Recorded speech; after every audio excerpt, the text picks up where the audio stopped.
सही कहा ना मैंने। और ननंदैया सुन ले तू भी कि हाल ससुराल के कोई ना पूछो, एक दिन भी निभाना कठिन है, एक दिन भी गुजारा कठिन है। ये सिर्फ मजाकिया सॉन्ग है, किसी को बुरा ना लगे भाई, पहले से ही बता दे रहे हैं। हाँ, कोई मुंह फुला के मत बैठ जाना। देखो मैं जेठानी हूँ, मैंने अपने लिए भी गाया, ठीक है ना। नखरे बहुत है जेठानी के, एक दिन भी गुजारा नहीं है, तो फिर सबके लिए गाया है, उसमें कोई बड़ी बात नहीं है। मजाकिया सॉन्ग है, मस्ती करो, फन करो और चिल करो। ये भुन्न पुन्न होने वाला सिस्टम नहीं होना चाहिए। अब बताइए ननन जी, सासू मैया जी, कैसा लगा गाना? अब गाना तुम्ही ने गाया है दोनों ने मिलके, तो लाजवाब निकला गाना।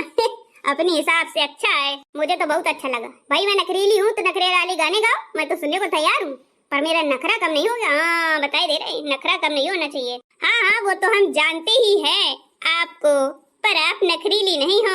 अगर ननन नखरीली ना हो तो फिर मजा भी नहीं आती, सीधी सादी सिड्डी सी।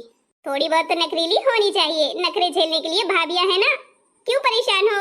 हाँ आप सभी को हमारा गाना लगा अच्छा ना तो वीडियो को लाइक करें, चैनल सब्सक्राइब कर ले। आपकी चुगली।